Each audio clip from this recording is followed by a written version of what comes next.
action-packed Sasol Rally is presented by Motorsport South Africa and its partners Toyota, Volkswagen, Ford and Sasol.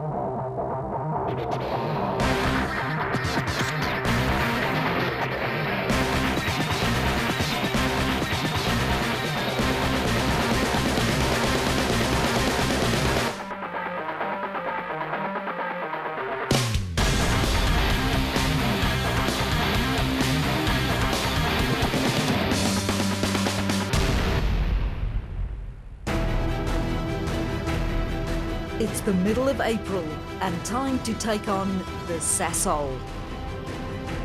Welcome to round 2 of the 2014 South African Rally Championship. This is arguably the highlight of the entire rally calendar, held in arguably the prettiest part of our diverse country. It's a spectator's heaven, but feared by the drivers. Welcome to the 23rd Sasol Rally. As mentioned, the Sasol is a favourite stop for rally fans who undertake the yearly pilgrimage to rally heaven, and for good reason. The York timber forests around the Mpumalanga towns of Nelspruit, Sabi and White River are spectacular to look at, but the event is also aimed at providing spectators with a good opportunity to get really close to the action, not only in the forests but also on the tarmac. And these are the names, faces, cars and sponsors that will put up the show.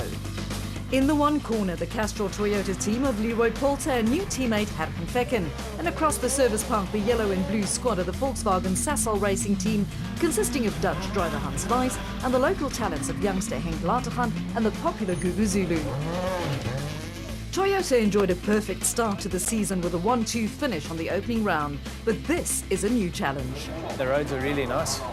Obviously the rain's going to play a big role today. I haven't driven the car on the wet yet, so it will be a bit of a surprise in the first stage, I think. Hans Weiss made a welcome return to South Africa and to the podium with a third-place finish, but the pressure will be on to go one better on the Sasol. We want to go better and we'll see what we can do this time. No, we have a good feeling.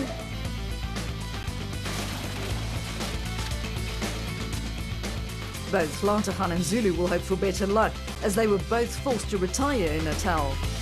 Yeah, that produces probably one of the most exciting races in the calendar, so I'm looking forward to a good result. But the fight between arch-enemies Toyota and Volkswagen could be for second place, as the Sasol sees the return of double and defending champion Marc Cornier, who had an uncharacteristic crash during the opening round. We come out of the box now, we've had a great test on Tuesday and I think the car felt really good. Ford will be well represented on the Sasol, thanks to the new Africa Developments Fiesta of Japie van Niekerk. And big news is that the former champion and a 5-times winner of the Sasol, Enzo Kuhn, will make a comeback behind the wheel of another Fiesta. I'm sure you didn't expect me back at the Sasol, and I'm quite happy to see that it's raining. It's the way I prefer it. And if it gets really nasty, Toyota will further rely on Dakar hero Janelle de Villiers for additional help. But you know, with the rain and the clay type of surface, it's very, very tricky. So it's going to be a bit of a fight to stay on the road. And this is what the Sasol Rally is famous for. The feeling of anticipation that hangs in the misty Sabi air just minutes before the start, while thousands of rally fans get up close and personal with their heroes. Sasol pull out all the stops each year, and the 23rd Sasol Rally will be no different. It's the Castrol Toyota of Leroy Poulter who's waved off first by the acting Sasol Oil Managing Director. Poulter is followed by Hans Weiss in the Volkswagen Sasol Racing Polo and the Imperial Toyota Yaris of Janelle de Villiers. The teams will now leave the relative safety of the Sabi streets behind as they venture into the unknown. And it will be tricky as heavy skies left the roads muddy and wet, but only in places, making it even more difficult.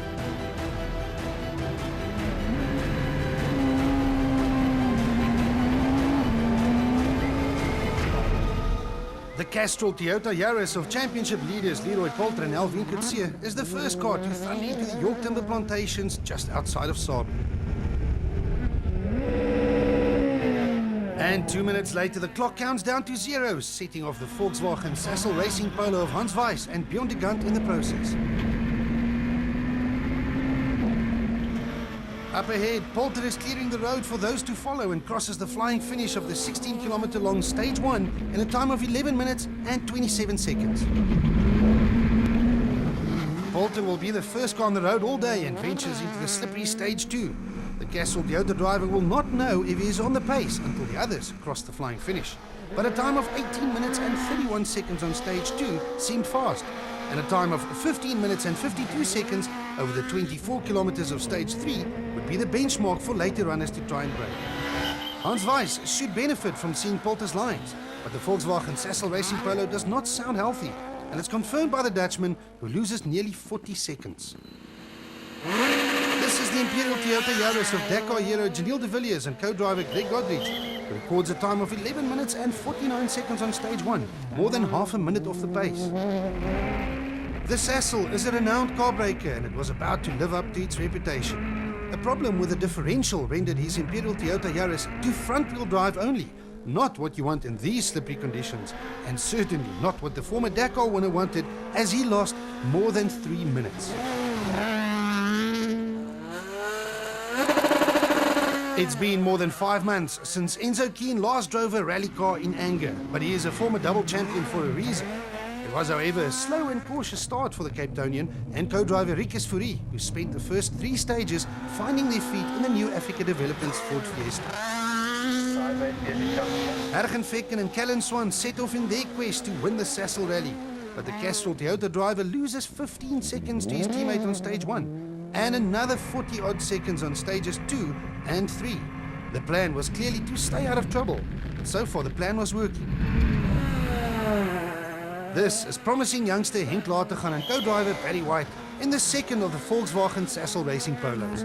11 minutes and 35 seconds on Stage 1, the second fastest time so far. Latergan was now quickly coming to grips with the tough conditions, as he lost only 5 seconds to Poulter on Stage 2, so off they went into Stage 3. Coming around a really fast left-hander with a massive drop on the outside, the steering rack actually let go, and we were really lucky to save it, just on the edge, nearly falling off the cliff. Japie van Niekerk and Gerard Snyman in the second of the new Africa Ford Fiestas were a few seconds off the pace on Stage 1, but raised their game considerably on Stages 2 and 3. But this was the moment that everyone was waiting for, to see the pace of defending champions Mark Ronnie and Robin Houghton behind the wheel of the number 24 Ford Racing Fiesta. Poulter's time is the one to beat, but Cronje smashes it by a full 10 seconds on Stage 1. Double caution, adverse jump. Slippery section needs to turn. Double caution, adverse jump, there's 7 tightens out. And the champion did not stop there. His time on Stage 2 beat the benchmark by another 13 seconds. And on Stage 3, he extended his advantage over Poulter by another 12 seconds. Volkswagen Sasol Racing's Gugu Zulu and Carl Peskin were eager to get their season underway. But the popular Zulu becomes another victim of the tricky conditions, when his Polo picked up not 1, but 2 puncture tires, and that on the very first stage. The Zulu Warrior fought back bravely on Stages 2 and 3, but was already more than 3 minutes down, courtesy of those 2 punctures. The next car to tackle these demanding stages was the PZN panel beaters Toyota of Namibian Wilro Dippenaar and co-driver Kes Naidu. Dippenaar is one quick driver and immediately took the lead of the S2000 Challenge, ahead of the Investec Volkswagen Polo of fellow Namibian Thilo Himmel and Armand de Toon. The Sasol ended prematurely for the SA Earthworks Toyota of Nick van der Westhuizen and Stefan Sillier, who crashed out on Stage 2. And just 1 stage later, the good run by Dippenaar was also interrupted when the engine underneath his Toyota's bonnet cried enough. A sad end for the Namibian. And speaking of sad ends, Dutch driver Hans Weiss was forced to retire early on. We had no power, so the engine runs on 3 cylinders. We had mid-firing. And a lucky escape for Henk Latergan, who managed to reach the Dunlop service park, but not so lucky as he tumbles down the leaderboard. The first stage of this loop, we hit a jump really hard and landed on the nose, and I think it might have loosened some bolts on the steering rack. Leroy Poulter did a good job of opening the road and currently finds himself in 2nd position. But what a start for the defending champion, who came out with all guns blazing and opened up a lead of more than half a minute. It's on to stages 4 and 5. the exact same pieces of muddy road that was just used as stages 2 and 3. As with the 2 stages before, it's Leroy Poulter and Alvin Coetzee head off first behind the wheel of the Sasol Toyota Yaris. Conditions have improved as Poulter betters his time from earlier in the day by nearly 2 full minutes, and he shaves off another 30-odd seconds on stage 5. The championship leader was flying, but it means nothing until we see the response by rally leader Mark Ronier. And this is Mark Ronier and Robin Houghton in full flight behind the wheel of the number 24 Ford Fiesta. Ronier clearly had the bit between his teeth and had every intention to maintain his lead. 100. Left 4 over Rocky. Left 4 over Rocky. But that was the puncture that forced him to stop and change a wheel. It was a quick change, but nearly 3 minutes, and the lead of the Sasol rally was lost. Unfortunately, we got a puncture in that last one, and we had to stop and change it. There's nothing we could do about it. Janelle de Villiers and Greg Godrich were already in trouble, but their afternoon was about to get even worse. Another puncture caused them to also stop, and a broken wheel spanner literally threw a spanner in the works, costing them around 12 minutes. Punctures have just affected the order of the leaderboard, and one knew that it was far from over. Enzo Keen and Rikus Fourie in the New Africa Developments Ford Fiesta were trailing the Sasol Toyota Yaris of Hergen Fecken by around 15 seconds. But the Yaris became the 3rd car to stop and change a punctured tyre. Fecken loses 4 minutes and tumbles from 3rd overall down to 7th, while a clean run by the Ford driver sees Keen rocket up the leaderboard and into 2nd overall. Henk Latergan and Barry White were trying to recover from their earlier woes. The 4th fastest time of all on stage 4 was a good response from the Volkswagen Sasol racing driver. But another flat tyre on stage 5 cost the pairing even more valuable time. Japie van Niekerk and Gerard Snyman grabbed this opportunity with both hands as they set the 3rd fastest time of all on stage 4. But the carnage continued as they ran out of fuel on stage 5, forcing the New Africa Developments driver out of the event. With cars dropping like flies, the opportunity arrived for Gugu Zulu and Carl Peskin to climb up the leaderboard, and that's exactly what the Volkswagen Sasol Racing Polo driver did. No punctures for Zulu, and up into 4th overall. Leroy Poulter ends the day's gravel racing at the top of the leaderboard, nearly 2 minutes ahead of Enzo Kuhn, who kept it clean and puncture-free. Mark Ronier is the fastest man out there, but finds himself in 3rd, ahead of Gugu Zulu and Hergen Fecken, who were all affected by the dreaded puncture curse. After the break, the sun sets over the Lowveld as the crews prepare to take on the darkness. And that's just to end day 1. Day 2 will bring its own set of challenges.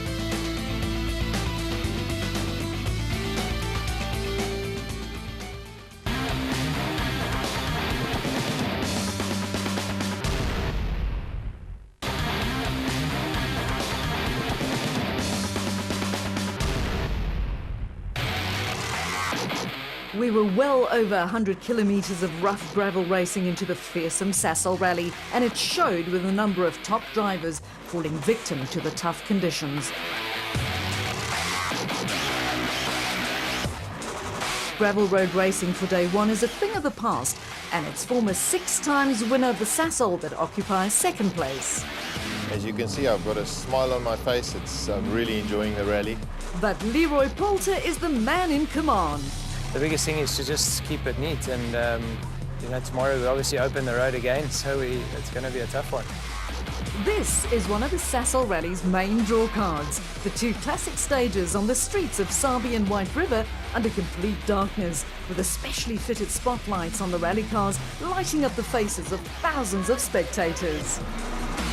Just 900 meters of tarmac roads are not enough to make a real difference on the timesheets, but it's still an opportunity for Mark Ronier to start his comeback by taking the stage win ahead of Enzo Keen and rally leader Leroy Poulter. And it's a similar story in the town of White River. A great spectacle for the many fans, but it did little to affect the leaderboard. Mark Ronier takes yet another stage win to bring his tally up to 6 out of 7 for the day, this time ahead of Gugu Zulu and Hergen Fecken. But Leroy Poulter still goes to bed with a healthy overall lead. The sun rises on the final day of the Sasol Rally in Mpumalanga, And this is the very popular Nelspruit Super Special, where two evenly matched cars will race each other over different loops of the same piece of tarmac, much to the delight of the many fans that line the streets of Nelspruit. First up, the Toyota of rally leader Leroy Poulter versus the Ford of second-placed man Enzo Keen. And it's Poulter who crosses the line 2 seconds ahead of Keen. Mark Ronier in his Ford is on the comeback trail, but he first has to face Gugu Zulu in the first of the Volkswagen Sasol Racing Polos. No problems for the defending champion here as he beats Zulu by around 3 seconds. This is a battle between experience and youthful talent. It's a former champion versus a future one. And in this case, it's the experience of Hergen Vekken and his new Toyota that triumphs over the talent of young Henk Latergan and his Polo, but only by a mere 2 seconds. Daniel de Villiers is a former circuit racing champion, but Hans Weiss returns under Super Rally rules to contest day 2 of the Sasol. But it's de Villiers who gets the win by the narrowest of margins. Spectators really do come first on the Sasol, with another chance to view the action from up close at the beautiful Mbombela Stadium just outside of town. Only 1.5 kilometers of stage distance is probably not enough to make up time, but a small mistake can see you lose time, or even the rally. Mark Ronier continues his fight back by claiming his 7th stage victory of the event. But he still trails Leroy Poulter and Enzo Keen, who continue to occupy the top 2 positions on the leaderboard. It's back to the relentless forests of Mpumalanga for the conclusion of the Sasol Rally.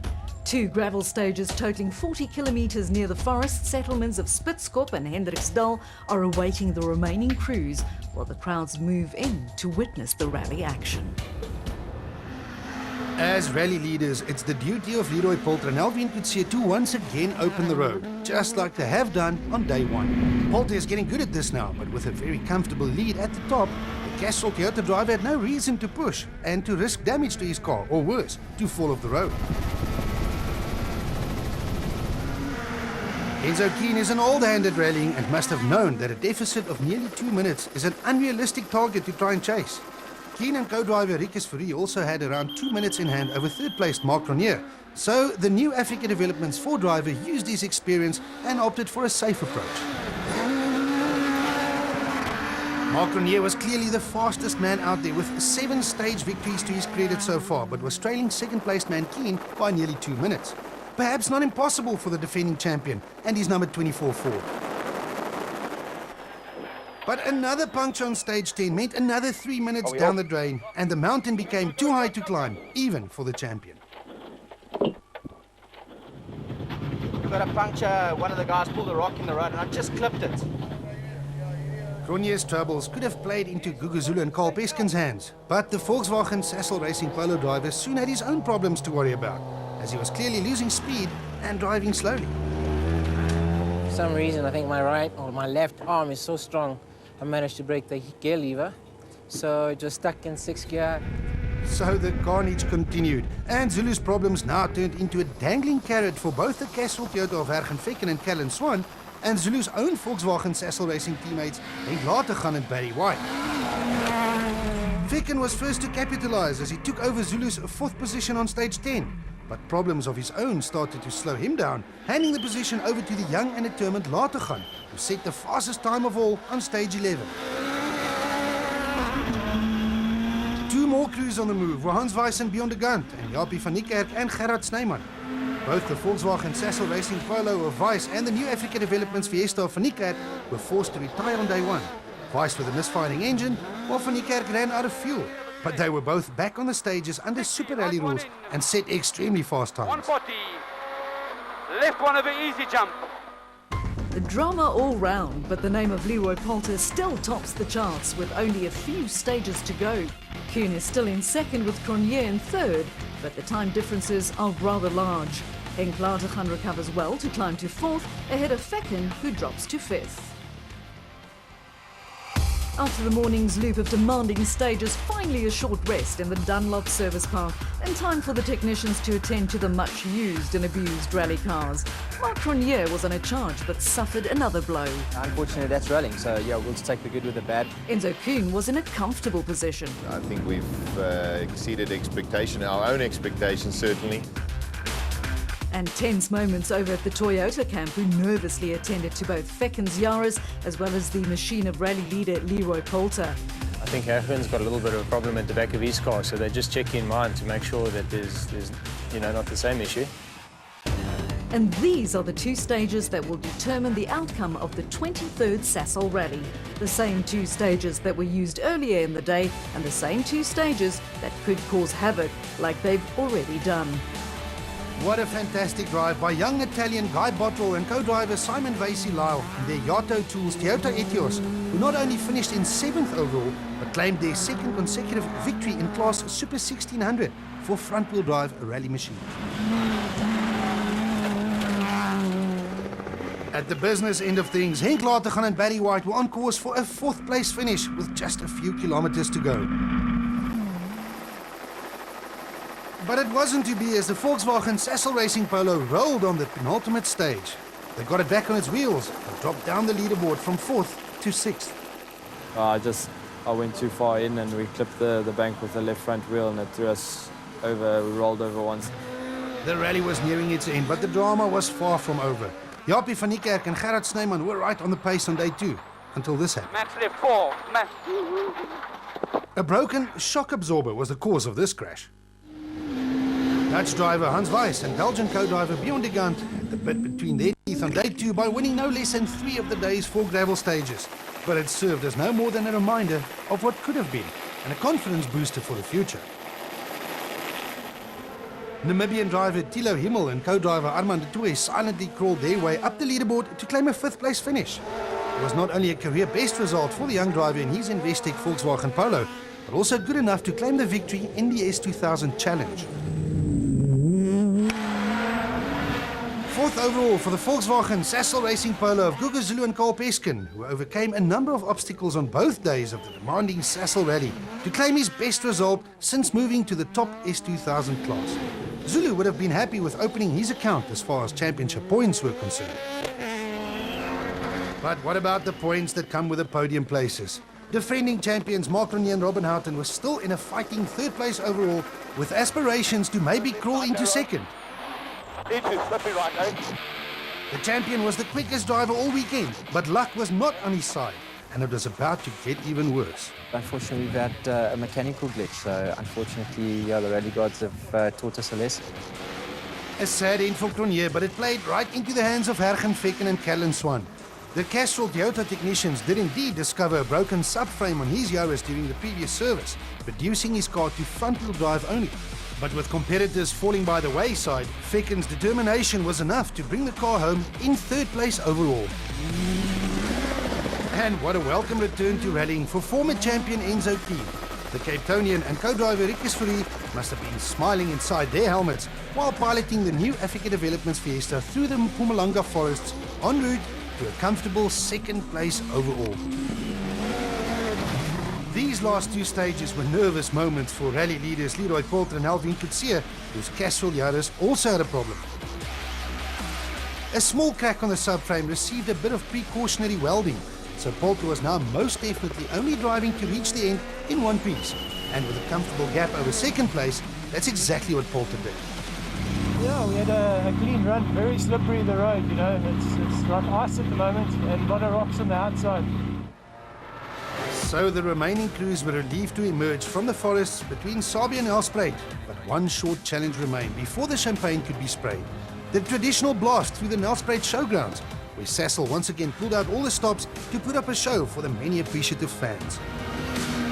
600 meters of special stage distance was not going to affect the outcome, as Hergen, Fekken and Callan Swan crosses the finish for a fine 3rd place. And Enzo Keen with new co-driver Rikus Fourie arrives safely at the end of the Sasol, something that Keen has done many times before. And since inheriting the lead on stage 4 on the day before, Leroy Poulter and Alvin Coetzee never looked back, claiming their 2nd victory in as many events, bringing an end to yet another successful Sasol rally, as explained by acting MD of Sasol Oil, Mr. Tabit Bouli. Sasol's been proudly involved for the last 23 years in the Sasol Rally. We've seen the masses come out to come and support the event, and we're very pleased about that. It's good for the local economy as well.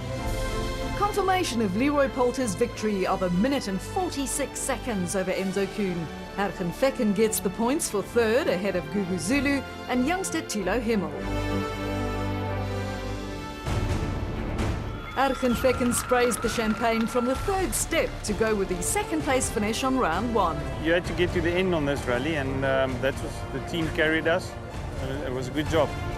And scenes of joy for Enzo Kuhn, who yet again fills a step on the Sasol podium, albeit the second one this time round. All credit to the team. They put together a great package there and ran faultlessly. And 2 wins out of 2 events so far in 2014 means that Leroy Poulter will have his sights set on the championship. It shows the car is definitely on top form, and we would like to keep it there. And you know, for the championship, it's important to try and carry on from here. From the beautiful forests of Mpumalanga, we head to Gauteng for the first winter rally of 2014. Based around the specialised rally style facility near Buffsfontein on the East Rand, the PMC Gauteng Rally usually provides compact and great action for the fans, and the 2014 edition will be no different. See you in Gauteng on the 23rd and 24th of May. Highlights from the Sasol Rally, round 2 of the 2014 South African Rally Championship, was presented by Toyota, Volkswagen, Ford and Sasol.